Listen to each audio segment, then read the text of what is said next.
rapport aux échanges universitaires.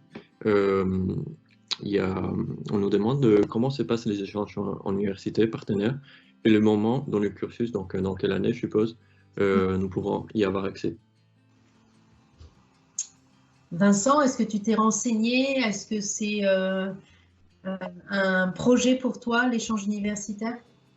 Alors moi, j'ai quelques informations. Je pense que vous pourrez totalement m'aider après si jamais j'ai raté des trucs. Donc il y a différentes façons de partir en échange. En passerelle 2, il n'y a aucun souci, on peut partir en échange. Moi, c'est pas mon projet parce que je voudrais faire un master spécialisé. Donc pour faire un master spécialisé, on est souvent obligé, en tout cas dans le mien, on est obligé de rester à l'école. Mais par contre, il n'y a aucun souci pour partir. Vous pouvez partir, alors il me semble, dès que vous arrivez, juste après les concours, si vous choisissez un certain parcours transcontinental et que vous y êtes accepté, vous pourrez partir dès l'arrivée. Sinon, vous pourrez partir aussi au deuxième semestre de votre première année, ou alors vous pourrez partir en toute dernière année en passant toutes les étapes, comme tous les autres élèves. Donc là-dessus, il n'y a aucun souci. Peut-être que vous pouvez compléter, Béatrice, si j'ai oublié quelque chose. Je vais compléter, effectivement. Pour les admissions sur titre deuxième année, donc vous intégrez en Master 1, deuxième année du programme Grande École. Vous ne pouvez pas partir au premier semestre, hein, donc vous devez obligatoirement passer un premier semestre à GEM.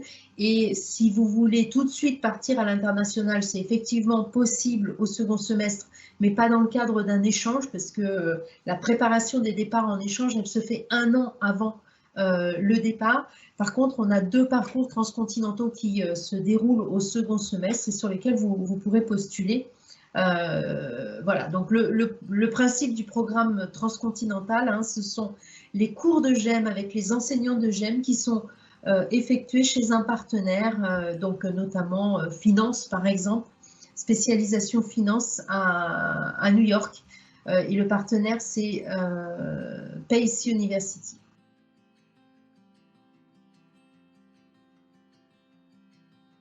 Comment se passe le cursus en termes d'alternance et d'études à l'étranger? Alors, c'est une bonne question. Je vais peut-être la compléter pour expliquer pourquoi cette question. Donc, effectivement, pour être diplômé du programme Grande École, il faut un des critères d'obtention du diplôme, c'est d'avoir une expérience à l'international. L'alternance à GEM peut se commencer en deuxième année. Donc, si on commence en deuxième année, il faut évidemment continuer jusqu'à la troisième année. Donc, c'est un contrat de travail de 24 mois.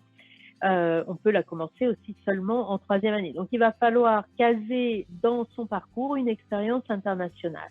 L'expérience internationale, elle peut se faire dans le cadre d'un programme international à GEM, le parcours English Track, par exemple, en première année, dans le cadre d'un stage également, un stage de fin d'année, ou pendant l'alternance, même si on est dans une entreprise en France, on fait dans une entreprise internationale qui a une mission, et parmi les missions qui seront données à l'alternant, eh bien, ça peut être une mission dans un contexte très international.